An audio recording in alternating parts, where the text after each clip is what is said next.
திருச்சிற்றம்பலம். ஓம் சிவா திருச்சிற்றம்பலம்.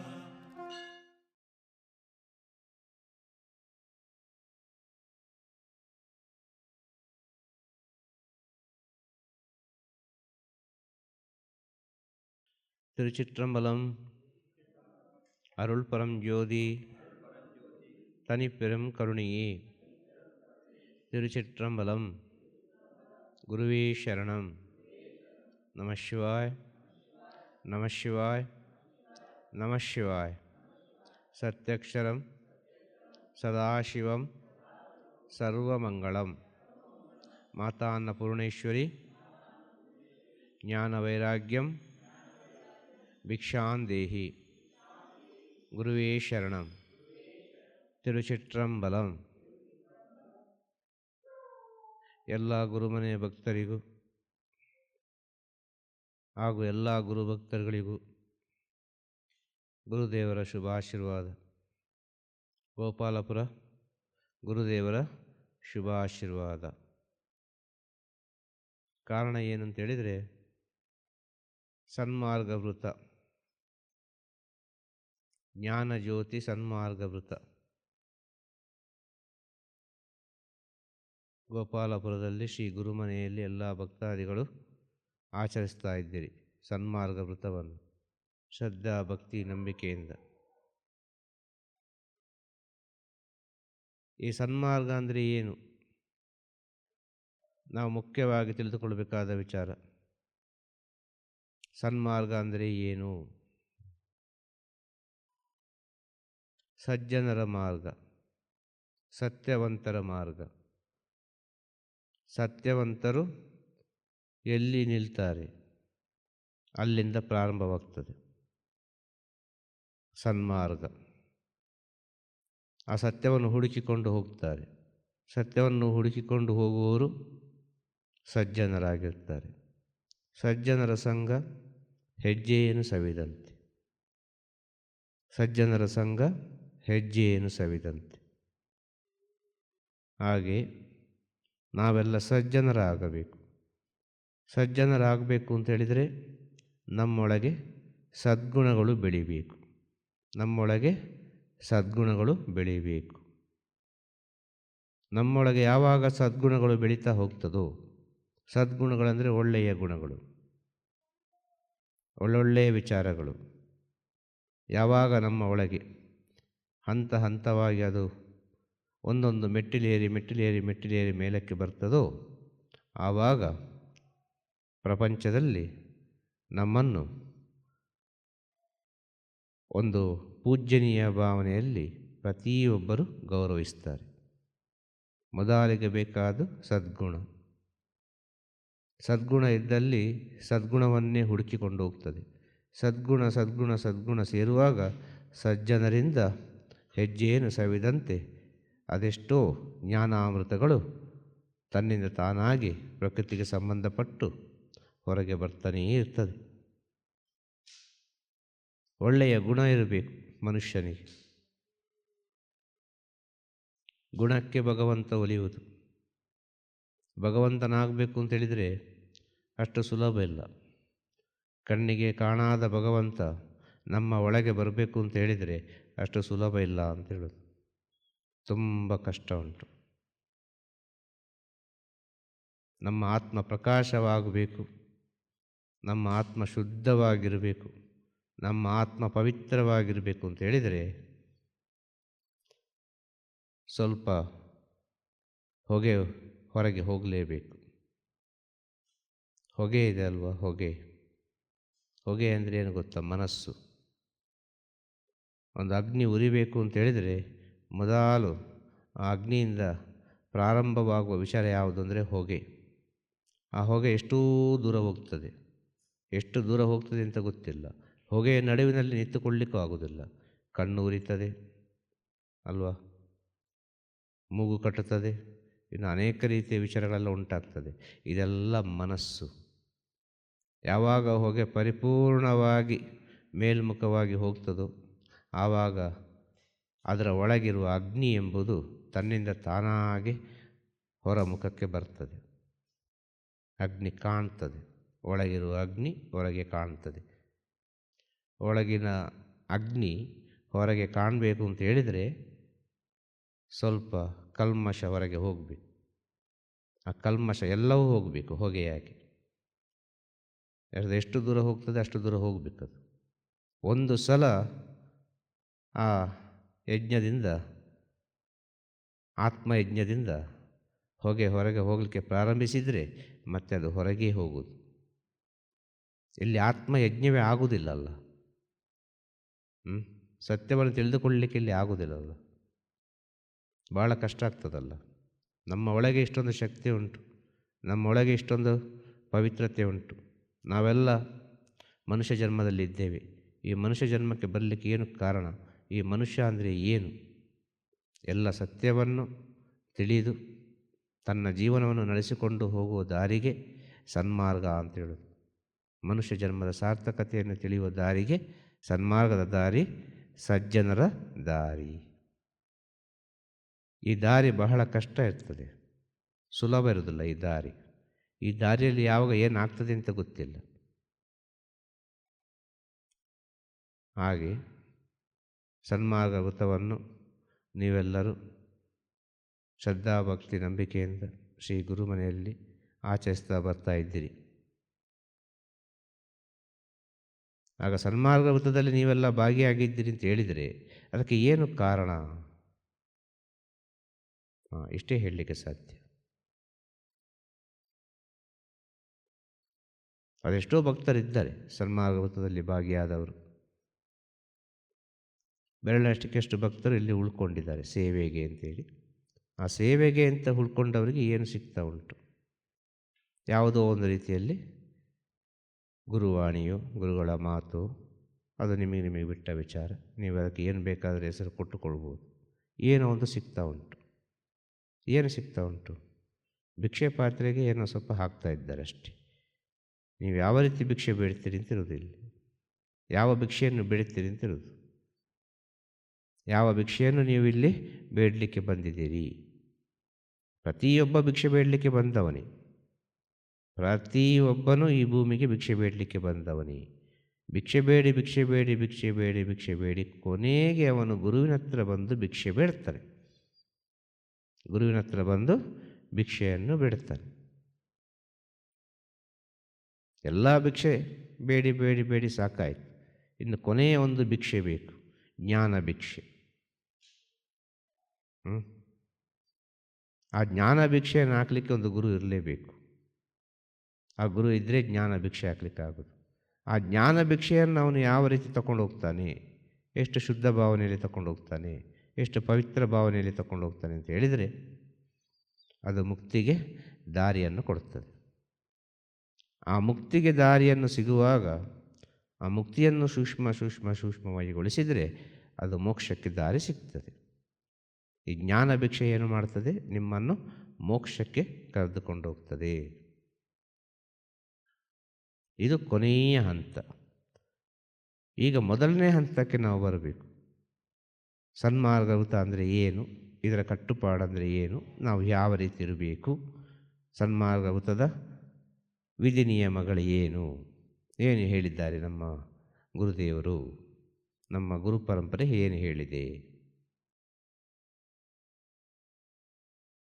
ಇದು ಮುಖ್ಯವಾಗಿ ತಿಳಿದುಕೊಳ್ಳಬೇಕು ಸನ್ಮಾರ್ಗ ವ್ರತದಲ್ಲಿರುವವರು.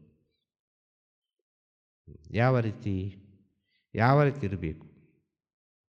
ಮೊದಲು ತಲೆ ತಗ್ಗಿಸಿ ಕೈ ಮುಗಿದು ಮಾತಾಡಲಿಕ್ಕೆ ಕಲಿಬೇಕು. ಪ್ರತಿಯೊಬ್ಬರು ಕೂಡ ಇಷ್ಟು ಮಾಡಿದರೆ ಸಾಕು. ಈ ಸನ್ಮಾರ್ಗ ವ್ರತದಲ್ಲಿ ಕ್ಷಮೆ ಕೇಳಲಿಕ್ಕೆ ಕಲಿಬೇಕು. ನಾನು ತಿಳಿಯೋದು ಮಾಡಿದ ತಪ್ಪುಗಳಿದ್ದರೆ ನನ್ನನ್ನು ಕ್ಷಮಿಸಿ ಬಿಡಿ.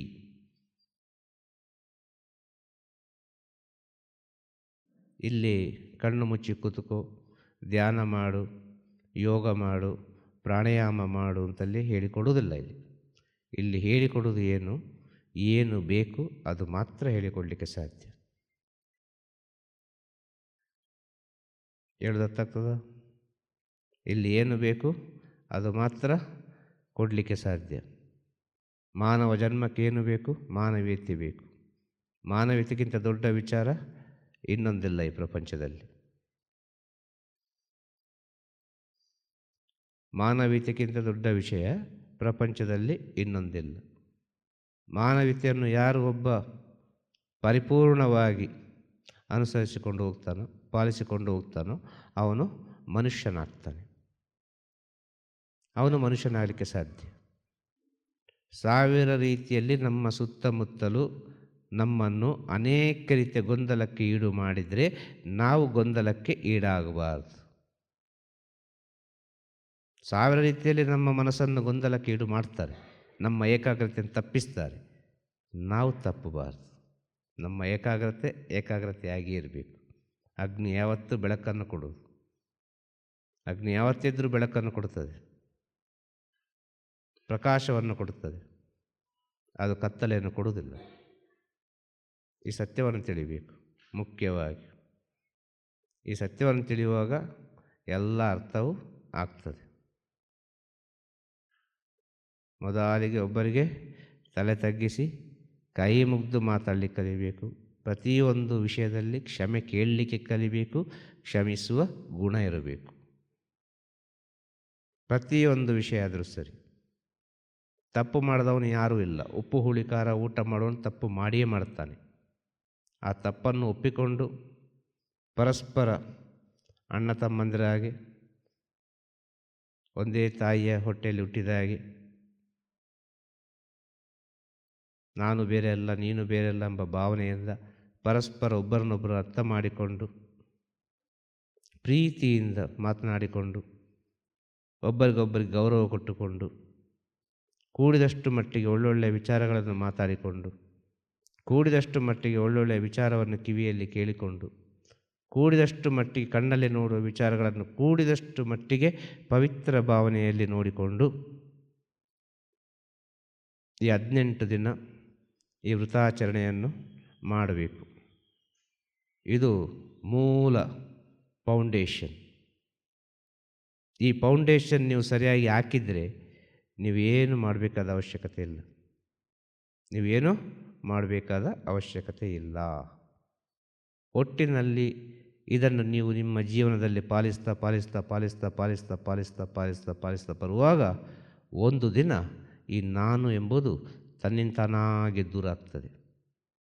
ನಾನು ಎಂಬುದು ಯಾವಾಗ ತನ್ನಿಂತಾನಾಗಿ ದೂರ ಆಗ್ತದೋ ಆವಾಗ ದೂರದಲ್ಲಿದ್ದ ಭಗವಂತ ಹತ್ತಿರ ಬರ್ತಾನವ.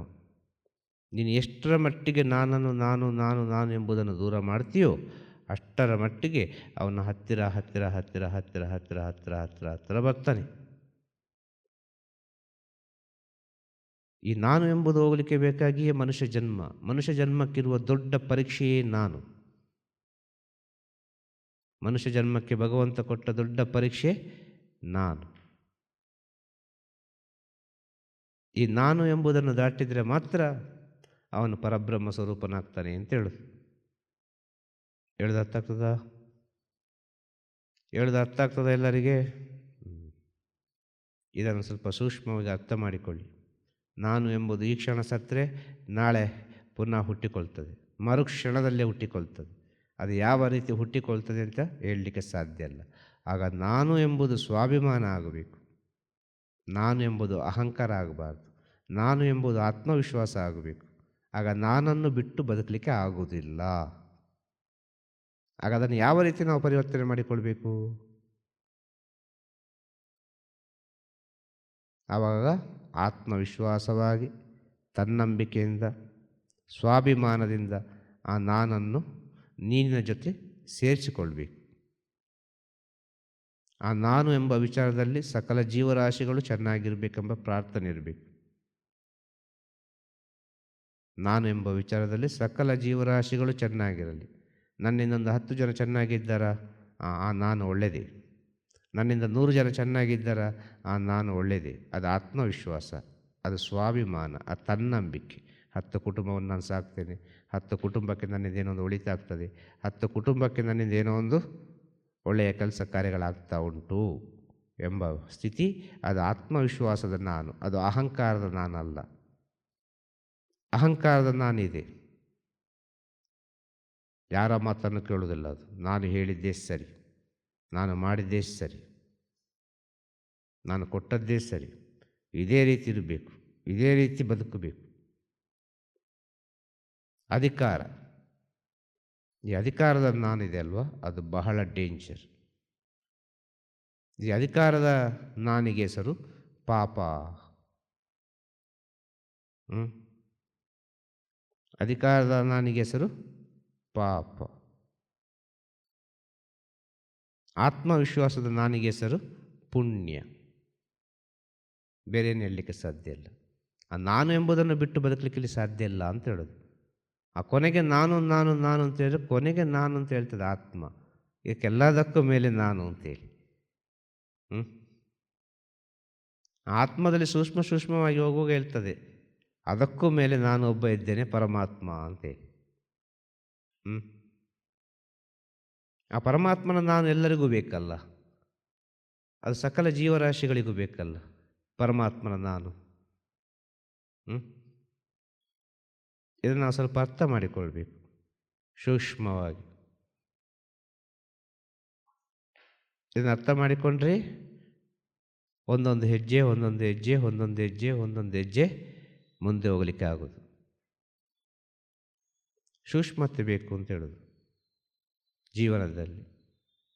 ನಮ್ಮ ಜೀವನದಲ್ಲಿ ಸೂಕ್ಷ್ಮತೆ ಬೇಕು, ನಮ್ಮ ಜೀವನದಲ್ಲಿ ಅನುಭವ ಬೇಕು ಅಂತ ಹೇಳಿದರೆ ನಾವು ಯಾವ ರೀತಿ ಇರಬೇಕು ಅಂತ ಹೇಳಿದರೆ, ಸ್ವಲ್ಪ ನಮ್ಮ ವಯಸ್ಸಿಗಿಂತ ಹಿರಿಯರ ಜೊತೆ ಪಳಗಲಿಕ್ಕೆ ಕಲಿಬೇಕು. ನಮ್ಮ ಜ್ಞಾನಕ್ಕಿಂತ ಹೆಚ್ಚಾದ ಜ್ಞಾನದ ಜೊತೆ ಬೆರೀಲಿಕ್ಕೆ ಕಲಿಬೇಕು. ಪ್ರತಿಯೊಂದು ವಿಚಾರದಲ್ಲಿ ಸತ್ಯವನ್ನು ತಿಳಿಲಿಕ್ಕೆ ಕಲಿಬೇಕು. ಈ ಪ್ರಪಂಚವೇ ಸತ್ಯ, ಎಲ್ಲವೂ ಸತ್ಯವೇ, ಎಲ್ಲವೂ ಅವನ ಇಚ್ಛೆಯಂತೆಯೇ ನಡೆಯುವುದು. ಇಲ್ಲಿ ಯಾರ್ಯಾರ ಜೀವನವನ್ನು ಯಾರ್ಯಾರು ನೋಡಿ ಏನೂ ಪ್ರಯೋಜನ ಇಲ್ಲ. ಇಲ್ಲಿ ನಿಮ್ಮ ಜೀವನವನ್ನು ಮಾತ್ರ ನೀವು ನೋಡಿ. ನೀವು ಯಾಕೆ ಹುಟ್ಟಿದ್ದೀರಿ, ನಿಮಗೆ ಯಾಕೆ ಭಗವಂತ ಈ ಸ್ಥಿತಿಯನ್ನು ಕೊಟ್ಟ, ಯಾವ ಕಾರಣಕ್ಕೆ ಬೇಕಾಗಿ ಕೊಟ್ಟ ನಿಮಗೆ ಈ ಸ್ಥಿತಿಯನ್ನು. ಒಂದು ಜನ್ಮದ ಪುಣ್ಯ ಇದ್ದರೆ ಮಾತ್ರ ಈ ಸನ್ಮಾರ್ಗ ಸಂಘದಲ್ಲಿ, ಈ ಸನ್ಮಾರ್ಗದ ವೃತ್ತದಲ್ಲಿ ಒಂದು ಭಾಗಿಯಾಗಲಿಕ್ಕೆ ಸಾಧ್ಯ. ಜನ್ಮ ಜನ್ಮದ ಋಣಾನುಬಂಧ ಇದ್ದರೆ ಮಾತ್ರ ಒಂದು ಗುರುಗಳ ಕೈಯಿಂದ ಈ ತೈಪೂಜೆಯ ದಿನ, ತೈಪೂಜೆಯ ಒಂದು 18 ದಿನದ ಮುಂಚೆ ಗುರುಮಾಲೆ ಧಾರಣೆಯನ್ನು ಮಾಡಿ ಗುರುದೇವರಿಂದ ಏನೋ ಒಂದು ಆಶೀರ್ವಾದವನ್ನು ಪಡ್ಕೊಳ್ಬೇಕು ಅಂತ ಹೇಳಿದರೆ ಅದು ಜನ್ಮ ಜನ್ಮಕ್ಕೆ ಸಂಬಂಧಪಟ್ಟ ವಿಚಾರ ಆಗಿರ್ತದೆ.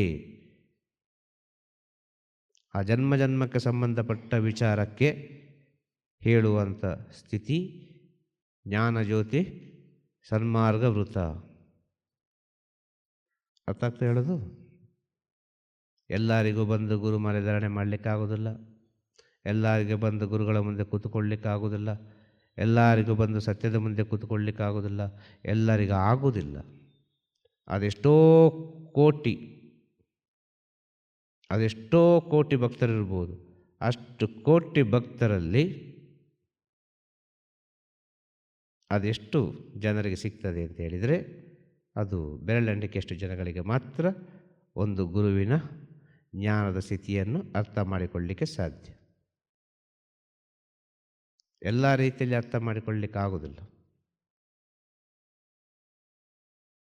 ನೋಡುವುದೆಲ್ಲ ಸತ್ಯ ಆಗೋದಿಲ್ಲ, ಕಾಣುವುದೆಲ್ಲ ಸತ್ಯ ಆಗೋದಿಲ್ಲ. ನಿನ್ನ ಒಳಗೆ ಹೋಗಿ ಅದು ಯಾವ ಒಂದು ಸ್ಥಿತಿಯನ್ನು ಕಂಡುಕೊಳ್ತದೆ ಆವಾಗ ನಿನಗೆ ಸತ್ಯದ ಅರಿವಾಗುವುದು. ಅದು ನಿನ್ನ ಒಳಗೆ ಹೋಗಬೇಕು. ಈ ಪ್ರಪಂಚದಲ್ಲಿ ಎಲ್ಲವೂ ಸತ್ಯವೇ, ಎಲ್ಲವೂ ಅವನ ಇಚ್ಛೆಯಂತಲೇ ನಡೆಯುವಾಗ ನಾವು ಯಾಕೆ ಇನ್ನೊಬ್ಬರ ಬಗ್ಗೆ ಯೋಚನೆ ಮಾಡಬೇಕು? ನಮ್ಮ ಬಗ್ಗೆ ಮಾತ್ರ ನಾವು ಯೋಚನೆ ಮಾಡಬೇಕು ಅಂತ ಹೇಳೋದು. ನಮ್ಮ ಬಗ್ಗೆ ಯೋಚನೆ ಮಾಡುವಾಗ ಭಗವಂತ ನಮಗೆ ಯಾವ ಸ್ಥಿತಿಯನ್ನು ಕೊಟ್ಟಿದ್ದಾನೆ ಅದೇ ಸ್ಥಿತಿಯಲ್ಲಿ ನಾವು ಹೋಗಲಿಕ್ಕೆ ಪ್ರಯತ್ನ ಪಡಬೇಕು. ಭಗವಂತ ನಮಗೆ ಯಾವ ಸ್ಥಿತಿಯನ್ನು ಕೊಟ್ಟಿದ್ದಾನೆ ಅದೇ ಸ್ಥಿತಿಯಲ್ಲಿ ಹೋಗಲಿಕ್ಕೆ ನಾವು ಪ್ರಯತ್ನ ಪಡಬೇಕು. ಬಹಳ ಮುಖ್ಯವಾದ ವಿಚಾರ ಇದು. ಎಲ್ಲವೂ ಅವನ ಇಚ್ಛೆಯಂತಲೇ ನಡೀತಾ ಇರೋದಿಲ್ಲ. ಈ ಸತ್ಯವನ್ನೆಲ್ಲ ನಿಮಗೆ ತಿಳಿಬೇಕು ಅಂತೇಳಿದರೆ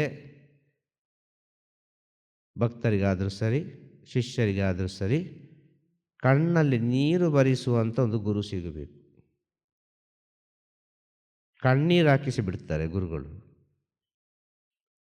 ಹಾಗೆ ಬಿಟ್ಟು ಬಿಡೋದಿಲ್ಲ. ಗುರುಗಳು ಬೇಕು, ಗುರುಗಳು ಬೇಕು, ಗುರುಗಳು ಬೇಕು ಅಂತೇಳಿ ಬಂದಾಗ ಎಲ್ಲವನ್ನು ಸಹಿಸುವ ಶಕ್ತಿ ಇದ್ದರೆ ಮಾತ್ರ ಆ ಸ್ಥಿತಿಯನ್ನು ಕಂಡುಕೊಳ್ಳಲಿಕ್ಕೆ ಸಾಧ್ಯ. ಆದರೆ ಈಗೆಲ್ಲ ಬರೋದು ಕಾಟಾಚಾರಕ್ಕೆಲ್ಲ, ಒಂದು ವೇಷಕ್ಕೆ ತಾನೇ ಬರೋದೆಲ್ಲ. ಆ ಸತ್ಯಸ್ಥಿತಿಗೆ ಯಾರು ಬರೋರಿಲ್ಲಲ್ಲ. ಈಗ ಒಬ್ಬನ ಹತ್ರ ಬಂದರೆ ಅಲ್ಲಿ ಸ್ವಲ್ಪ ಗುಡಿಸು ಅಂತ ಹೇಳಿದರೆ ಅದು ಬಹಳ ಕಷ್ಟ ಆಗ್ತದೆ, ಅವನಿಗೆ ಬಹಳ ಇನ್ಸಲ್ಟ್ ಆಗ್ತದೆ. ಈಗೆಲ್ಲ ಒಂದು ಶೋ ಅಷ್ಟೇ, ಬೇರೇನಿಲ್ಲ. ನಿಜವಾದ ಸ್ಥಿತಿ ಇಲ್ಲ ಅಂತ ಹೇಳೋದು. ಈಗ ಅಲ್ಲಿ ಸ್ವಲ್ಪ ಏನೋ ಒಂದು ಸೇರಿ ಮಾಡಪ್ಪ ಅಂತ ಹೇಳಿದರೆ ಭಾಳ ಕಷ್ಟ ಆಗ್ತದೆ. ಒಬ್ಬರೊಟ್ಟಿಗೆ ಬೆರೀಲಿಕ್ಕೆ ಕಷ್ಟ ಆಗ್ತದೆ, ಎಲ್ಲದಕ್ಕೂ ಕಷ್ಟ ಆಗ್ತದೆ. ಈಗ ಒಬ್ಬರೊಬ್ಬರು ಅರ್ಥ ಮಾಡಿಕೊಳ್ಳಲಿಕ್ಕೆ ಕಷ್ಟ ಆಗ್ತದೆ. ಒಬ್ಬರು ಮಾತಾಡುವಾಗ ತಾಳ್ಮೆಯಿಂದ ಕೇಳುವ ಶಕ್ತಿಯೇ ಇಲ್ಲ ಇಲ್ಲಿ, ಅಲ್ವಾ?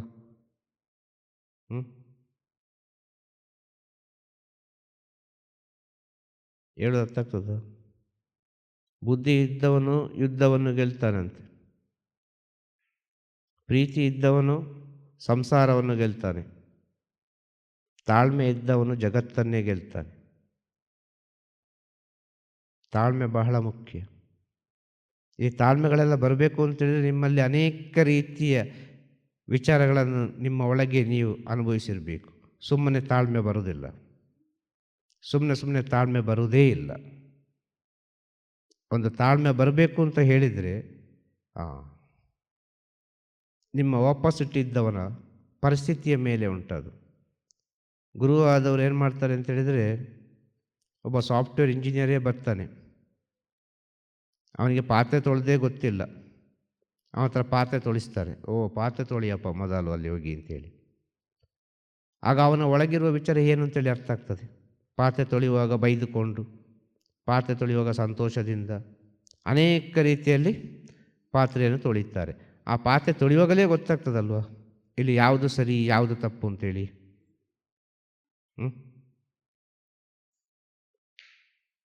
ಹೌದಲ್ವಾ?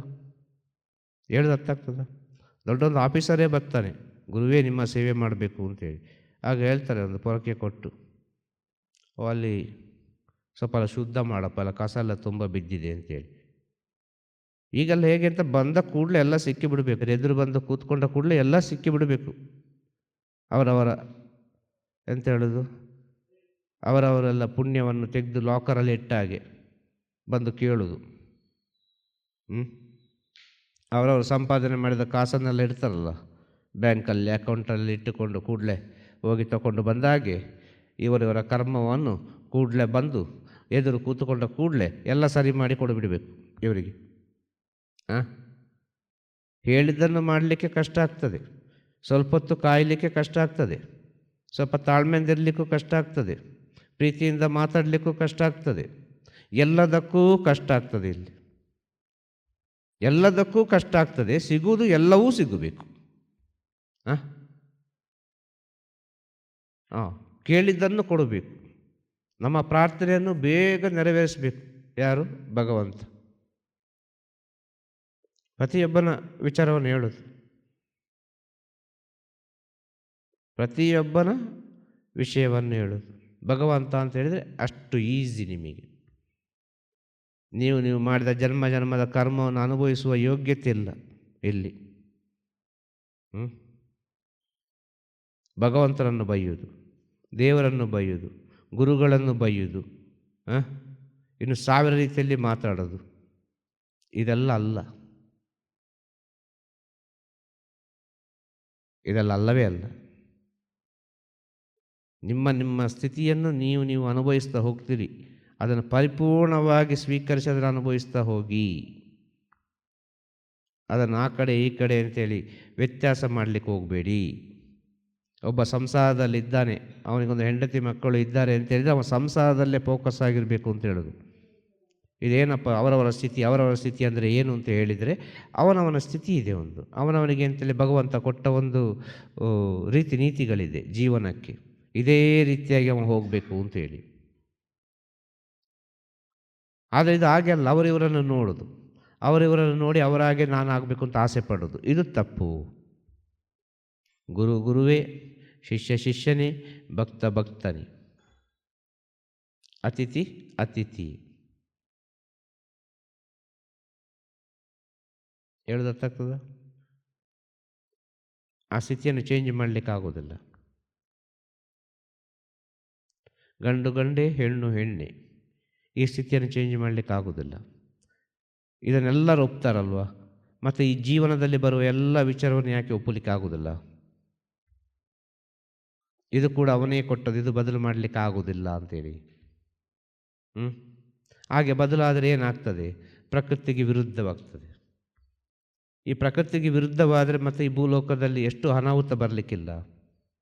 ಇವತ್ತೆಲ್ಲ ಈ ಭೂಲೋಕದಲ್ಲಿ ಬರುವ ಅನಾಹುತಗಳೆಲ್ಲ ನಾವು ಮಾಡೋ ಪ್ರಕೃತಿಗೆ ವಿರುದ್ಧವಾಗಿ ಮಾಡುವ ಎಲ್ಲ ಕೆಲಸಗಳು. ಟೋಟಲ್ ಆಗಿ ಹೇಳ್ತೇನೆ, ಪ್ರತಿಯೊಂದು ವಿಚಾರವೂ ಇದು ಪ್ರಕೃತಿಗೆ ವಿರುದ್ಧವಾಗಿ ಹೋಗ್ತಾ ಉಂಟು. ಈಗ ಏನೂ ಮಾಡಲಿಕ್ಕಾಗೋದಿಲ್ಲ. ಅದು ಎಷ್ಟೋ ದೂರ ಹೋಗಿ ಆಗಿದೆ. ನಳ ಚಕ್ರವರ್ತಿ ಕುದುರೆ ಓಡಿಸಿದ ಹಾಗೆ ಒಂದು ಟವಲ್ ಬಿತ್ತಂತೆ ಕುದುರೆ ಓಡಿಸುವಾಗ, ಏನು 1 ಸೆಕೆಂಡ್ ಆಗಿದೆ. ಇಲ್ಲಪ್ಪ ಟವಲ್ ಬಿತ್ತು ಅಂತ ಹೇಳ್ತಾನೆ ರಾಜ. ಆಗ ನಳ ಚಕ್ರವರ್ತಿ ಹೇಳ್ತಾನೆ ನಳ. ಆಗ ಅವ ಚಕ್ರವರ್ತಿ ಅಂತ ಗೊತ್ತಿಲ್ಲ. ನಳ ಹೇಳ್ತಾ ಇಲ್ಲ 60 ಯೋಜನೆ ಮುಂದೆ ಬಂದಾಯಿತು. ಆಗ ಅಷ್ಟು ವೇಗವಾಗಿ ಹೋಗ್ತಾ ಉಂಟು ಪ್ರಪಂಚ. ಇದು ಯಾವಾಗ ಏನಾಗ್ತದೆ ಅಂತ ಹೇಳಲಿಕ್ಕೆ ಸಾಧ್ಯ ಇಲ್ಲ ಅಂತ ಹೇಳೋದು. ಆಗ ಈ ಪ್ರಪಂಚವನ್ನು ಉಳಿಸಬೇಕು, ಈ ಪ್ರಪಂಚದಲ್ಲಿ ಅನೇಕ ರೀತಿಯ ಜ್ಞಾನ ಬೆಳಿಬೇಕು ಅಂತ ಹೇಳಿದರೆ ಮುಖ್ಯವಾಗಿ ನಾವು ಪರಿವರ್ತನೆ ಆಗಬೇಕು. ಒಬ್ಬ ಪರಿವರ್ತನೆ ಆಗಬೇಕು. ಒಂದು ಮನೆಯಲ್ಲಿ ಒಬ್ಬ ಪರಿವರ್ತನೆ ಆಗಬೇಕು. ಒಬ್ಬ ಪರಿವರ್ತನೆ ಆದರೆ ಆ ಮನೆಯೇ ಪರಿವರ್ತನೆ ಆಗ್ಬೋದು. ಆ ಮನೆಯೇ ಪರಿವರ್ತನೆ ಆದರೆ ಮನೆಯ ಸುತ್ತಮುತ್ತ ಇರುವುದೆಲ್ಲ ಪರಿವರ್ತನೆ ಆಗ್ತದೆ. ಆ ಮನೆಯ ಸುತ್ತಮುತ್ತ ಇರುವುದೆಲ್ಲ ಪರಿವರ್ತನೆ ಆದರೆ ಆ ಊರೇ ಪರಿವರ್ತನೆ ಆಗ್ತದೆ. ಹೀಗೆ ಹಂತ ಹಂತ ಹಂತ ಹಂತ ಹಂತವಾಗಿ ಹತ್ತುತ್ತಾ ಹೋಗಬೇಕು. ಹಾಗೆ ಇದರಲ್ಲಿ ಯಾಕೆ ಬೇಕಾಗಿ ಹೇಳುವಂಥ ವಿಚಾರ ಸನ್ಮಾರ್ಗವೃತ. ಈ ಸನ್ಮಾರ್ಗವೃತದಲ್ಲಿ ಏನೆಲ್ಲ ಸಿಗ್ತದೆ? ಈ ಸನ್ಮಾರ್ಗವೃತದಲ್ಲಿರುವ ಮುಖ್ಯವಾದ ಕಟ್ಟುಪಾಡು ಯಾವುದು, ಮುಖ್ಯವಾದ ವೃತ ಯಾವುದು ಅಂತೇಳಿದ್ರೆ ನಿಮ್ಮ ಪಂಚೇಂದ್ರಿಯ. ನಿಮ್ಮ ಪಂಚೇಂದ್ರಿಯದಿಂದ ನೀವು ಇದನ್ನು ಕಂಡುಕೊಳ್ಬೇಕಾದ ವಿಚಾರ. ಈ ಸತ್ಯವನ್ನು ನೋಡುವ ದೃಷ್ಟಿಯೆಲ್ಲ ಸರಿ ಇದ್ದರೆ ಏನಾಗ್ತದೆ? ಕೇಳುವ ವಿಚಾರಗಳ ಸರಿಯಾಗಿ ಕೇಳಿದರೆ ಏನಾಗ್ತದೆ? ಮಾತನಾಡುವ ವಿಚಾರಗಳೆಲ್ಲ ಸರಿಯಾದ ವಿಚಾರಗಳನ್ನು ಮಾತಾಡಿದರೆ ಏನಾಗ್ತದೆ? ಒಂದೊಂದು ಕ್ಷಣದಲ್ಲಿ ಎಷ್ಟು ಬದಲಾವಣೆ ಆಗ್ತದೆ, ಒಂದೊಂದು ನಿಮಿಷದಲ್ಲಿ ಎಷ್ಟು ಬದಲಾವಣೆ ಆಗ್ತದೆ, ಒಂದೊಂದು ಗಂಟೆಯಲ್ಲಿ ಎಷ್ಟು ಬದಲಾವಣೆ ಆಗ್ತದೆ, ಒಂದೊಂದು ದಿನದಲ್ಲಿ ಎಷ್ಟು ಬದಲಾವಣೆ ಆಗ್ತದೆ. ನಿಮ್ಮ ಪಂಚೇಂದ್ರಿಯವನ್ನು ನೀವು ಸರಿಯಾಗಿ ಅರ್ಥ ಮಾಡಿಕೊಂಡರೆ ನಿಮ್ಮ ಜೀವನವೇ ಪರಮ ಪಾವನ. ಅದನ್ನಿಲ್ಲಿ ಹೇಳಿಕೊಡುವಂಥ ವಿಚಾರ. ಏನು ಹೇಳೋದು? ಎಲ್ಲರಿಗೂ ಗೌರವಿಸಿ, ಕ್ಷಮೆ ಕೇಳಲಿಕ್ಕೆ ಕಲೀರಿ, ಕ್ಷಮಿಸಲಿಕ್ಕೆ ಕಲೀರಿ, ಪರಸ್ಪರ ಪ್ರೀತಿಯಿಂದ ಒಗ್ಗಟ್ಟಿನಿಂದ ಸಹಬಾಳ್ವೆಯನ್ನು ಮಾಡಲಿಕ್ಕೆ ಕಲೀರಿ. ಒಗ್ಗಟ್ಟಿನಲ್ಲಿ ಎಷ್ಟು ಬಲ ಉಂಟು. ಹನಿ ಹನಿ ಗೂಡಿದರೆ ಹಳ್ಳ ಅಂತ ಹೇಳಿದ್ದಾರೆ. ಅದೇ ರೀತಿ ಒಗ್ಗಟ್ಟಿನಲ್ಲಿರುವ ಶಕ್ತಿ, ಅದಕ್ಕಿರುವ ಚೈತನ್ಯ ಯಾವುದಕ್ಕೂ ಇಲ್ಲ. ಒಗ್ಗಟ್ಟಿಗೆ ಯಾಕೆ ಇಷ್ಟು ಬೆಲೆ, ಯಾಕೆ ಒಗ್ಗಟ್ಟಿಗೆ ಇಷ್ಟೊಂದು ಮಹತ್ವವಾದ ಸ್ಥಿತಿಯನ್ನು ಕೊಟ್ಟಿದ್ದಾರೆ ಅಂತ ಹೇಳಿದರೆ, ಒಬ್ಬನಿಂದ ಇಲ್ಲಿ ಏನು ಮಾಡಲಿಕ್ಕಾಗೋದಿಲ್ಲ. ಈ ಪ್ರಪಂಚದಲ್ಲಿ ಒಬ್ಬನಿಂದ ಏನೂ ಮಾಡಲಿಕ್ಕೆ ಸಾಧ್ಯ ಇಲ್ಲ. ಒಬ್ಬನಿಂದ ಅವ ಏನೋ ಒಂದು ಮಾಡ್ತಾನೆ ಅಂತ ಹೇಳಿದರೆ ಅದು ಅವನವನ ಅಂತರಾತ್ಮಕ್ಕೆ ಸೇರಿದ ವಿಚಾರ. ಅದು ಆತ್ಮ ಸಾಕ್ಷಾತ್ಕಾರ ಮಾತ್ರ ಒಬ್ಬನಿಂದ ಮಾಡಲಿಕ್ಕಾಗುವ ವಿಚಾರ. ಈ ಪ್ರಪಂಚ ಬೆಳಿಬೇಕು, ಈ ಪ್ರಪಂಚ ಚೆನ್ನಾಗಿರಬೇಕು ಅಂತ ಹೇಳಿದರೆ ಅದಕ್ಕೆ ಒಗ್ಗಟ್ಟು ಬಹಳ ಮುಖ್ಯ. ಅವನವನ ಆತ್ಮ ಸಾಕ್ಷಾತ್ಕಾರಕ್ಕೆ ಒಗ್ಗಟ್ಟಿನ ಅವಶ್ಯಕತೆ ಇಲ್ಲ. ಆದರೆ ಅವನಿಗೆ ಆತ್ಮ ಸಾಕ್ಷಾತ್ಕಾರ ಆದ ನಂತರ ಆ ಸತ್ಯವನ್ನು ಅವ ಪ್ರಪಂಚಕ್ಕೆ ಸಾರಬೇಕು ಅಂತ ಹೇಳುವಾಗ ಒಗ್ಗಟ್ಟು ಬೇಕೇ ಬೇಕು. ಪುನಃ ಅಲ್ಲಿಗೆ ಬಂದು ನಿಲ್ತದೆ. ಭಗವಂತ ಆ ಕಡೆಯೂ ಇದ್ದಾನೆ, ಈ ಕಡೆಯೂ ಇದ್ದಾನೆ, ಎರಡೂ ಕಡೆ ಇದ್ದಾನೆ.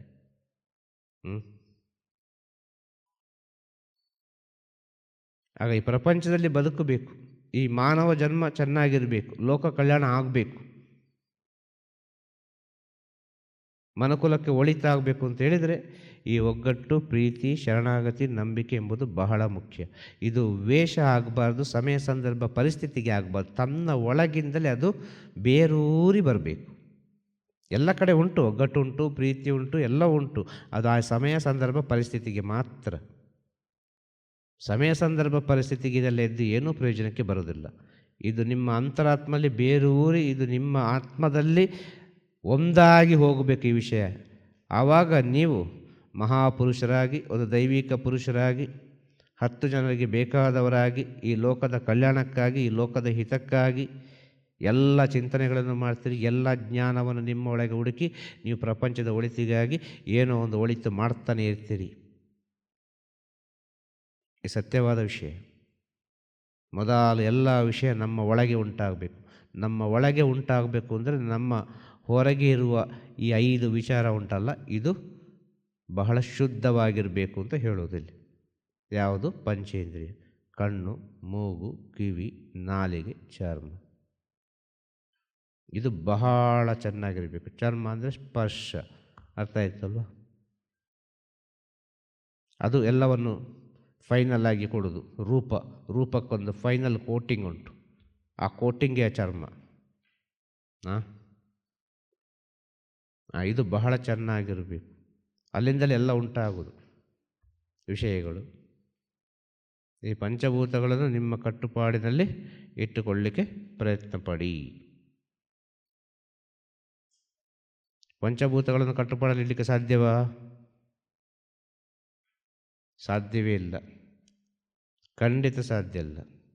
ಪಂಚಭೂತವನ್ನು ಕಟ್ಟುಪಾಡಲ್ಲಿ ಇಡಬೇಕು ಅಂದರೆ ಅಷ್ಟು ದೊಡ್ಡ ಮಹಾಜ್ಞಾನಿಯಾಗಬೇಕು. ಆಗ ಪಂಚಭೂತಗಳು ನಮಗೆ ಯಾವುದು? ಈ ದೇಹಕ್ಕೆ ಪಂಚಭೂತಗಳುಂಟು, ಪಂಚಭೂತದಿಂದಲೇ ಉಂಟಾದ ಈ ದೇಹ. ಆಗ ನಮ್ಮ ದೇಹದಲ್ಲಿರುವ ಪಂಚಭೂತಗಳಿದು, ಇದು ಮಹಾಭೂತಗಳಿದು.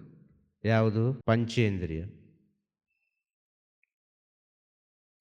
ಈ ಪಂಚೇಂದ್ರಿಯವನ್ನು ನಿಮ್ಮ ಕಟ್ಟುಪಾಡದಲ್ಲಿ ಇಟ್ಟುಕೊಂಡರೆ ಖಂಡಿತವಾಗಿಯೂ ನಿಮಗೆ ಈ ಪಂಚಭೂತಗಳು ಸಹಕರಿಸುವುದು ಸತ್ಯ. ಯಾವುದೋ ಒಂದು ರೀತಿಯಲ್ಲಿ ಸಹಕರಿಸ್ತದೆ. ಇದೇ ಜ್ಞಾನದ ಎತ್ತರದ ಸ್ಥಿತಿ. ಯಾವುದು? ಈ ಪಂಚಭೂತಗಳು ನಾವು ಹೇಳಿದ ಹಾಗೆ ಕೇಳೋದು. ಮಳೆ ಬಾ ಅಂದರೆ ಮಳೆ ಬರಬೇಕು, ಗಾಳಿ ಬಾ ಅಂದರೆ ಗಾಳಿ ಬರಬೇಕು, ಅಲ್ಲಿ ಅಗ್ನಿ ಉರಿ ಅಂದರೆ ಅಗ್ನಿ ಉರಿಬೇಕು. ಆ ಮಣ್ಣೆಲ್ಲ ಒಳ್ಳೆ ಸುಭಿಕ್ಷೆಯಾಗಿರಲಿ, ಮಣ್ಣೆಲ್ಲ ಫಲವತ್ತವಾಗಿರಲಿ, ಒಳ್ಳೆ ಅಮೃತ ಆಗಲಿ, ಅದು ಅಮೃತ ಆಗಬೇಕು. ಹೇಳೋದು ಅರ್ಥ ಆಗ್ತದ? ಆಕಾಶದಷ್ಟು ಎತ್ತರದ ಜ್ಞಾನ ಬೆಳಿಬೇಕು. ಆಕಾಶದಾಗೆ ಜ್ಞಾನ ವಿಶಾಲವಾಗಿ ಎಲ್ಲರಿಗೆ ಬೇಕಾದ ಒಂದು ಸ್ಥಿತಿ ಇರಬೇಕು. ಆಕಾಶ ಎಲ್ಲರಿಗೂ ಬೇಕಾದ್ದು. ಆಕಾಶಕ್ಕೆ ಗೋಡೆ ಕಟ್ಟಲಿಕ್ಕೆ ಆಗೋದಿಲ್ಲ, ಇಲ್ಲಿ ಆಕಾಶಕ್ಕೆ ಬ್ರಿಡ್ಜ್ ಕಟ್ಟಲಿಕ್ಕೆ ಆಗೋದಿಲ್ಲ, ಆಕಾಶಕ್ಕೆ ಏನು ಮಾಡಲಿಕ್ಕೆ ಆಗೋದಿಲ್ಲ. ಅದು ಶೂನ್ಯ ಸ್ಥಿತಿ ಆಕಾಶ ಅಂತೇಳಿದೆ. ಆದ ಕಾರಣ ಗುರುವನ್ನು ಹೇಳಿದ್ದು ಆಕಾಶದಂತಿರುವ ಗುರುವಿ. ಗುರು ಆಕಾಶದಂತಿರುವ ಅವ ಅಷ್ಟು ಎತ್ತರಕ್ಕಿದ್ದವ. ಅಲ್ಲಿ ಏನು ಮಾಡಲಿಕ್ಕಾಗೋದಿಲ್ಲ, ಅಲ್ಲಿ ಬಾರ್ಡ್ರ್ ಮಾಡಲಿಕ್ಕಾಗೋದಿಲ್ಲ, ಅಲ್ಲಿ ಫೈಟು ಮಾಡಲಿಕ್ಕಾಗೋದಿಲ್ಲ, ಏನು ಮಾಡಲಿಕ್ಕಾಗೋದಿಲ್ಲ. ಅಲ್ಲಿ ಈ ಸತ್ಯಸ್ಥಿತಿ, ಶೂನ್ಯ ಸ್ಥಿತಿ. ಇದು ಹೇಳೋದು ಅರ್ಥ ಆಗ್ತದ? ಆಗ ಎಲ್ಲದಕ್ಕೂ ಕಾರಣ ಈ ಪಂಚೇಂದ್ರಿಯ. ಇದನ್ನು ನಾವು ಸ್ವಲ್ಪ ಸೂಕ್ಷ್ಮವಾಗಿ ಅರ್ಥ ಮಾಡಿಕೊಳ್ಬೇಕು. ಇದೆಲ್ಲ ಅರ್ಥ ಮಾಡಿಕೊಳ್ಬೇಕಾದ್ರೆ ದಿನಗಟ್ಟಲೆ, ವಾರಗಟ್ಟಲೆ, ಮತ್ತೆಂಥ ವರ್ಷಗಟ್ಟಲೆ ಧ್ಯಾನ ಮಾಡಿ ತಪಸ್ಸು ಮಾಡಿ ಪ್ರಯೋಜನ ಇಲ್ಲ, ಖಂಡಿತ ಪ್ರಯೋಜನ ಇಲ್ಲ. ನಮ್ಮ ಒಳಗಿರುವ ಗುಣವನ್ನು ನಾವು ಪರಿವರ್ತನೆಗೊಳಿಸಿದರೆ ಖಂಡಿತವಾಗಿ 1 ವರ್ಷ ಒಬ್ಬ ತಪಸ್ಸು ಮಾಡೋದನ್ನು ನಾವು ಅಷ್ಟು ಬೇಗ ಕಲಿತು ಆ ದಾರಿಗೆ ಹೋಗಿ ಮುಟ್ಟಬಹುದು. ಇದನ್ನು ನಮ್ಮ ಹಿರಿಯರು ಹೇಳಿದಂಥ ವಿಚಾರ, ಇದೇ ನಮ್ಮ ಋಷಿಮುನಿಗಳು ಹೇಳಿಕೊಟ್ಟಂಥ ವಿಚಾರ. ಮಾನವ ಜನ್ಮ ದೊಡ್ಡದು, ಇದನ್ನು ಹಾಳು ಮಾಡಬೇಡಿ ಹುಚ್ಚಪ್ಪಗಳಿರ. ಮಾನವ ಜನ್ಮ ದೊಡ್ಡದು, ಇದನ್ನು ಹಾಳು ಮಾಡಬೇಡಿ, ಯಾವುದೇ ಕಾರಣಕ್ಕೂ ಹಾಳು ಮಾಡಬೇಡಿ. ಅಷ್ಟು ಪವಿತ್ರ ಉಂಟು ಇದರೊಳಗೆ, ಅಷ್ಟು ಸತ್ಯ ಉಂಟು. ಅದೆಷ್ಟೋ ಜನ್ಮವನ್ನು ದಾಟಿ ಬಂದಿದ್ದೀರಿ ಅಂತ ಹೇಳ್ತಾರೆ, ಕೇಳ್ತಾರೆ. ನಿಮಗೆ ಗೊತ್ತುಂಟ ನಾನು ಯಾವ ಜನ್ಮದಲ್ಲಿ ಹೇಗೆ ಆಗಿದ್ದೆ, ಯಾವ ರೀತಿ ಆಗಿದ್ದೆ, ಏನಾಗಿದ್ದೆ, ನಿಮ್ಮಿಂದ ಹೇಳ್ಬೋದಾ ಅಂತ? ಖಂಡಿತ ಇಲ್ಲ, ಖಂಡಿತ ಹೇಳಲಿಕ್ಕೆ ಸಾಧ್ಯ ಇಲ್ಲ. ಜನ್ಮದ ರಹಸ್ಯ ಹೇಳಿದರೆ ಜೀವನ ಮಾಡಲಿಕ್ಕೆ ಭಾಳ ಕಷ್ಟ ಉಂಟು, ಜೀವನವೇ ಮಾಡಲಿಕ್ಕೆ ಸಾಧ್ಯ ಇಲ್ಲ. ಜನ್ಮದ ರಹಸ್ಯವನ್ನು ತಿಳಿಬೇಕಾದರೆ ಖುದ್ದಾಗಿ ಅವನೇ ತಿಳಿಬೇಕು. ಜನ್ಮದ ರಹಸ್ಯವನ್ನು ಅವನೇ ತಿಳಿಯುವಾಗ ಅದಕ್ಕೊಂದು ಸತ್ಯ ಗೊತ್ತಾಗಿ ಅವ ಯಾವ ರೀತಿ ಬೇಕೋ ಆ ರೀತಿ ಜೀವನವನ್ನು ಮಾಡಿಕೊಂಡು ಹೋಗ್ತಾನೆ. ಆ ಜನ್ಮದ ರಹಸ್ಯ ತಿಳಿವಲ್ಲಿವರೆಗೆ ಗುರು ಇರ್ತಾರೆ. ಜನ್ಮದ ರಹಸ್ಯ ಇನ್ನೇನು ಅವನಿಗೆ ಒಂದು ಸ್ವಲ್ಪ ದಿನದಲ್ಲಿ ತಿಳಿತದೆ ಅಂತ ಹೇಳುವಾಗ ಗುರು ದೂರ ಆಗಿ ಬಿಡ್ತಾರೆ. ಯಾಕಂದರೆ ಅವನೊಬ್ಬನೇ ಅನುಭವಿಸಬೇಕು.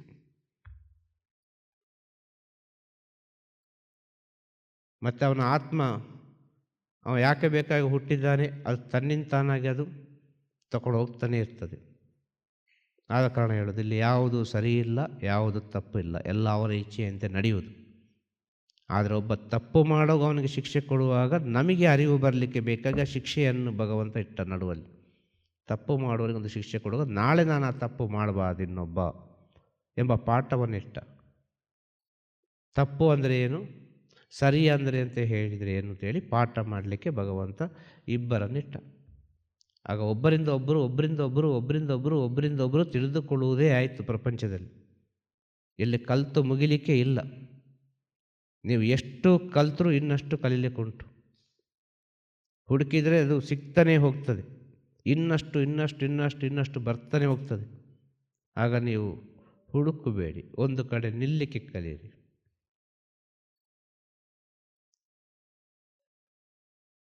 ನನಗೇನು ಗೊತ್ತಿಲ್ಲ ಭಗವಂತ ಅಂತೇಳಿ ಒಂದು ಕಡೆ ಕೂತುಕೊಳ್ಳಿ. ನನಗೇನು ಗೊತ್ತಿಲ್ಲ ಭಗವಂತ ಅಂತ ಒಂದು ಕಡೆ ಕೂತ್ಕೊಳ್ಳಿ. ಆ ಒಂದು ಕಡೆ ಕೂತ್ಕೊಳ್ಳುವಾಗ ಭಗವಂತನೇ ಬರ್ತಾನೆ ಕಲಿಸಲಿಕ್ಕೆ. ಕಲೀಲಿಕ್ಕೆ ಹೋಗಬೇಡಿ,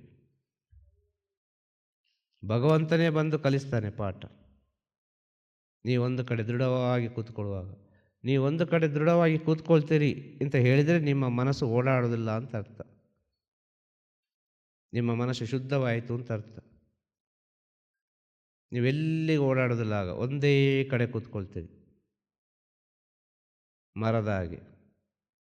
ಮರ ಹೇಗೆ, ಒಂದು ಬೀಜ ಹಾಕಿ ಒಂದು ಮರ ಬಂತು, ಮರ ಬಂದು 1000 ಹಣ್ಣುಗಳು ಬಂತು, ಎಲ್ಲ ಬಂತು, ಎಲ್ಲವೂ ಪ್ರಯೋಜನವೇ, ಎಲ್ಲವೂ ಉಪಕಾರವೇ. ಕೊನೆಗೆ ಮರ ಯಾವುದೋ ಒಂದು ರೀತಿಯಲ್ಲಿ ಕೆಳಗೆ ಬಿದ್ದು ಸತ್ತು ಹೋಯಿತು. ಮನುಷ್ಯ ಕಡಿಯುವುದು ಬೇರೆ, ಪ್ರಕೃತಿಗೆ ಸಂಬಂಧಪಟ್ಟು ಯಾವುದೋ ಒಂದು ರೀತಿಯಲ್ಲಿ ಬಿರುಗಾಳಿಗೋ ಯಾವುದೋ ಒಂದು ರೀತಿಯಲ್ಲಿ ಮರ ಬಿದ್ದು ಹೋಗಿ ಸತ್ತು ಹೋದರೂ ಕೂಡ ಆ ಮರ ಪ್ರಯೋಜನಕ್ಕೆ ಬರ್ತದೆ. ಆ ಮರ ವೇಸ್ಟ್ ಆಗೋದಿಲ್ಲ. ಅಡುಗೆ ಮಾಡಲಿಕ್ಕಾದ್ರೂ ಪ್ರಯೋಜನಕ್ಕೆ ಬರ್ತದೆ, ಕೊನೆಗೆ ಚಳಿ ಕಾಯಲಿಕ್ಕಾದರೂ ಪ್ರಯೋಜನಕ್ಕೆ ಬರ್ತದೆ, ಯಾವುದಕ್ಕಾದರೂ ಪ್ರಯೋಜನಕ್ಕೆ ಬರ್ತದೆ. ಇನ್ನು ಪವಿತ್ರತೆಯಿಂದ ಇದ್ದ ಸ್ಥಿತಿ ಆದರೆ ಅದು ಯಜ್ಞ ಯಾಗಾದಿಗಳಿಗೆ ಹೋಗಿ ಸೇರ್ತದೆ. ಯಜ್ಞ ಯಾಗಾದಿಗಳಿಗೆ ಹೋಗಿ ಸೇರಿಕೊಳ್ತದೆ, ಅಲ್ಲಿ ಅದು ಮುಕ್ತಿ ಪಡೀತದೆ ಜನ್ಮಕ್ಕೆ, ಯಜ್ಞ ಯಾಗಾದಿಗಳಿಗೆ ಸೇರಿದರೆ.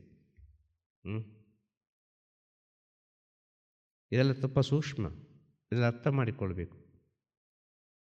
ಇದೆಲ್ಲ ಅರ್ಥ ಮಾಡಿಕೊಳ್ಳೋದಕ್ಕೆ ಹೇಳೋದು, ಇಂಥ ವಿಚಾರವನ್ನು ತಿಳಿದುಕೊಳ್ಳೋದಕ್ಕೆ ಹೇಳೋದು, ಇಂಥ ಸತ್ಯದ ವಿಚಾರವನ್ನು ತಿಳಿದುಕೊಳ್ಳೋದಕ್ಕೆ ಹೇಳೋದು, ಜ್ಞಾನದ ವಿಚಾರವನ್ನು ತಿಳಿದುಕೊಳ್ಳೋದಕ್ಕೆ ಹೇಳೋದಕ್ಕೆ ಸನ್ಮಾರ್ಗ ಅಂತ ಹೇಳೋದು. ಸನ್ಮಾರ್ಗ ವೃತ್ತ, ಜ್ಞಾನಜ್ಯೋತಿ ಸನ್ಮಾರ್ಗ ವೃತ್ತ. ಧರ್ಮ ಪ್ರಚಾರ ಬೇರೆ, ಸತ್ಯ ಪ್ರಚಾರ ಬೇರೆ. ಧರ್ಮ ಬೋಧನೆ ಬೇರೆ, ಸತ್ಯ ಬೋಧನೆ ಬೇರೆ. ಆತ್ಮಜ್ಞಾನ ಬೇರೆ, ಮನೋಜ್ಞಾನ ಬೇರೆ. ಆತ್ಮಜ್ಞಾನ ಬೇರೆ, ಮನೋಜ್ಞಾನ ಬೇರೆ. ಎರಡು ರೀತಿಯಲ್ಲಿ ಜ್ಞಾನ ಆಗ್ತದೆ. ಆತ್ಮಜ್ಞಾನದಲ್ಲಿಯೂ ಜ್ಞಾನ ಆಗ್ತದೆ, ಮನಸ್ಸಿನಲ್ಲಿಯೂ ಜ್ಞಾನ ಆಗ್ತದೆ. ಆ ಮನಸ್ಸಿನಲ್ಲಿ ಜ್ಞಾನ ಆಗಿ ಅದು ಆತ್ಮದ ಕಡೆ ಒಳಮುಖವಾಗಿ ಹೋಗುವಾಗ ಅದು ಆತ್ಮಜ್ಞಾನವಾಗಿ ಪರಿವರ್ತನೆ ಆಗ್ತದೆ. ಹಾಗೆ ಶ್ರೀ ಗುರುಮನೆಯಲ್ಲಿ ನೆರೆದಿರುವ ಎಲ್ಲ ಭಕ್ತಾದಿಗಳಿಗೂ ಹೇಳುವಂಥ ವಿಚಾರ, ಪ್ರೀತಿಯಿಂದ ಸತ್ಯದಿಂದ ಪ್ರತಿಯೊಂದು ವಿಚಾರವನ್ನು ಕೂಡಿದಷ್ಟು ಮಟ್ಟಿಗೆ, ನಿಮ್ಮ ಕೈಲಾದಷ್ಟು ಮಟ್ಟಿಗೆ, ನಿಮ್ಮ ಶಕ್ತಿಯ ಮಟ್ಟಿಗೆ, ಅವರಿಗೊಂದು ಶಕ್ತಿ ಇರ್ತದೆ, ಅಷ್ಟರ ಮಟ್ಟಿಗೆ ಈ ಪ್ರೀತಿ ಮತ್ತು ಸತ್ಯವನ್ನು ಹಿಂಬಾಲಿಸಲಿಕ್ಕೆ ಕಲಿಯಿರಿ. ನಿಮ್ಮನ್ನು ಪ್ರಪಂಚ ಒಂದಲ್ಲ ಒಂದು ರೀತಿಯಲ್ಲಿ ಹಿಂಬಾಲಿಸಬಹುದು. ಸತ್ಯದಿಂದ ಪ್ರೀತಿಯಿಂದ ಯಾರೊಬ್ಬ ಒಂದು ಹೆಜ್ಜೆ ಮುಂದೆ ಇಡ್ತಾನೋ ಅವನ ಹಿಂದೆ 1000 ಜನ ಬರೋದು ಡೆಫಿನೆಟ್, ಖಂಡಿತವಾಗಿ. ಅಲ್ಲಿವರೆಗೆ ಬರಬೇಕು ಅಂತೇಳಿದರೆ ಒಂದು ಕಠಿಣ ಗುರು ಇರಬೇಕು, ಕಣ್ಣೀರು ತರಿಸುವ ಗುರು ಇರಬೇಕು. ಏನಪ್ಪ ಇದು ದರಿದ್ರ ಅಂತ ಹೇಳೋ ಸ್ಥಿತಿಗೆ ತಂದು ಬಿಡ್ತಾರೆ ಅವರು. ಎಂಥ ಸೇವೆ ಇದು, ದರಿದ್ರ ಸೇವೆ ಅಂತೇಳು ಅಲ್ಲಿವರೆಗೆ ತಂದು ಬಿಡ್ತಾರೆ. ಏನು ಮಾಡಿದರೂ ಆ ಸ್ಥಿತಿ ಬರಬಾರ್ದು. ಇದು ಭಕ್ತನ ಬಾಯಲ್ಲಿ ಬಂದೇ ಬರ್ತದೆ, ಶಿಷ್ಯನ ಬಾಯಲ್ಲಿ ಬಂದೇ ಬರ್ತದೆ, ಡೆಫಿನೆಟ್ಟಾಗಿ ಬರ್ತದೆ. ಸಾವಿರ ರೀತಿಯ ಕಲ್ಮಶಗಳು ಹುಡುತ್ತದೆ, ಸಾವಿರ ರೀತಿಯ ವಿಚಾರಗಳು ಹುಡುತ್ತದೆ. ಒಳಗಿರುವ ಕಾಮ, ಕ್ರೋಧ, ಮದ, ಲೋಭ, ಮೋಹ, ಮತ್ಸರ ಎಲ್ಲವೂ ಹೊರಗೆ ಬರ್ತದೆ. ಎಲ್ಲವೂ ತಾಂಡವ ನೃತ್ಯ ಆಡ್ತದೆ, ಆಡಿಸ್ತಾರೆ ಗುರುಗಳು. ಎಲ್ಲಿ ಆಡದ್ದು ಗುರುಗಳ ಮುಂದೆ ಆಡ್ತದೆ ಅಂತ ಹೇಳೋದು. ಆದ ಕಾರಣ ಹೇಳೋದು, ಮಾಯೆಗೆ ಮಾಯೆ ತೋರಿಸುವ ಗುರು. ಒಂದು ಮಾಯೆಗೆ ಮಾಯನ್ನು ಸೃಷ್ಟಿ ಮಾಡಿಬಿಡ್ತಾನೆ ನಾವು. ಈ ಮಾಯಲ್ಲಿ ನೀನು ಗೆಲ್ಲು, ಇನ್ನು ಮಹಾಮಾಯೆ ಒಂದು ಬರ್ತದೆ. ಗುರು ಒಂದು ಮಾಯೆಗೆ ಮಾಯೆ ತೋರಿಸಿದರೆ ಒಂದು ಮಹಾಮಾಯೆ ಅಂತ ಉಂಟು. ಈ ಮಾಯೆಗೆ ಮಾಯೆ ತೋರಿಸುವಾಗ ಮಾಯಲ್ಲಿ ಗೆದ್ದು ಮಹಾಮಾಯಲ್ಲಿ ಯಾರೊಬ್ಬ ಗೆದ್ದುಕೊಳ್ತಾನೋ ಅವನು ಮಹಾಪುರುಷನಾಗ್ತಾನೆ, ಅವನೆಲ್ಲರಿಗೂ ಬೇಕಾದವನಾಗ್ತಾನೆ. ಇದಕ್ಕೆಲ್ಲ ಮೂಲವಾಗಿ ಬೇಕಾದ್ದು ಸದ್ಗುಣ, ಸನ್ಮಾರ್ಗ. ಎಲ್ಲವೂ ಇದರಲ್ಲಿ ಸುಲಭವಾಗಿ ಸಿಕ್ಕಿಕೊಳ್ತದೆ. ಆಟೋಮೆಟಿಕ್ಕಾಗಿ ಹುಡುಕಿಕೊಂಡು ಹೋಗುವ ಅವಶ್ಯಕತೆ ಇಲ್ಲ. ಇಲ್ಲಿ ಎಲ್ಲ ಹುಡುಕಿಕೊಂಡು ಬರ್ತದೆ. ಸದ್ಗುಣಗಳು ಇದ್ದರೆ, ನೀವೊಂದು ಸನ್ಮಾರ್ಗಿ ಆಗಿದ್ದರೆ, ನೀವೊಂದು ಸಜ್ಜನರ ಜೊತೆ ನಿಮ್ಮ ಸಂಘ ಇದ್ದರೆ ಎಲ್ಲವೂ ನಿಮ್ಮನ್ನು ಹುಡುಕಿಕೊಂಡು ಬರುವುದು. ನೀವು ಯಾವುದನ್ನು ಹುಡುಕಿಕೊಂಡು ಹೋಗಲಿಕ್ಕಿಲ್ಲ. ಈ ಸತ್ಯವನ್ನು ತಿಳಿಯಿರಿ. ಇವತ್ತಿನ ದಿನಕ್ಕಿಷ್ಟು ಸಾಕು, ಇನ್ನು ನಾಳೆ ನೋಡುವ. ನಾಳೆ ಸಮಯ ಸಿಕ್ಕಿದರೆ ನಾಳೆ ಮಾತಾಡುವ. ಅರ್ಥ ಆಯಿತು? ಎಲ್ಲರೂ ಬೇಗ ಪ್ರಸಾದ ಊಟ ಮಾಡಿ ಬೆಳಿಗ್ಗೆ ಬ್ರಾಹ್ಮಿ ಮುಹೂರ್ತದಲ್ಲಿ ಎದ್ದು ಅನುಷ್ಠಾನದಲ್ಲಿ ಭಾಗಿಯಾಗಿ, ಇಲ್ಲಿರುವವರು ಸನ್ಮಾರ್ಗ ವ್ರತವನ್ನು ಆಚರಣೆ ಮಾಡುವವರು, ಏನು ಆತ್ಮಜ್ಞಾನ ಬೇಕು ಅಂತಿರುವವರು ಬಲವಂತ ಆಗಬಾರ್ದು. ಖಂಡಿತವಾಗಿ ಬಲವಂತ ಆಗಬಾರ್ದು. ಬಲವಂತವಾಗಿ ಯಾವುದೇ ಒಂದು ಸೇವೆ ಮಾಡಿದರೆ ಅದು ವ್ಯರ್ಥವೇ, ಅದು ಸರಿಯಲ್ಲ. ಆದ ಕಾರಣ ಹೇಳೋದು, ಎಲ್ಲರಿಗೂ ಶುಭವಾಗಲಿ, ಎಲ್ಲರಿಗೂ ಜಯವಾಗಲಿ, ನಿಮ್ಮಿಂದ ಪ್ರಪಂಚಕ್ಕೆ ಒಳಿತಾಗಲಿ. ತಿರುಚಿಟ್ರಂಬಲಂ. ಗುರುವೇ ಶರಣಂ. ನಮಃ ಶಿವಾಯ, ನಮಃ ಶಿವಾಯ, ನಮಃ ಶಿವಾಯ.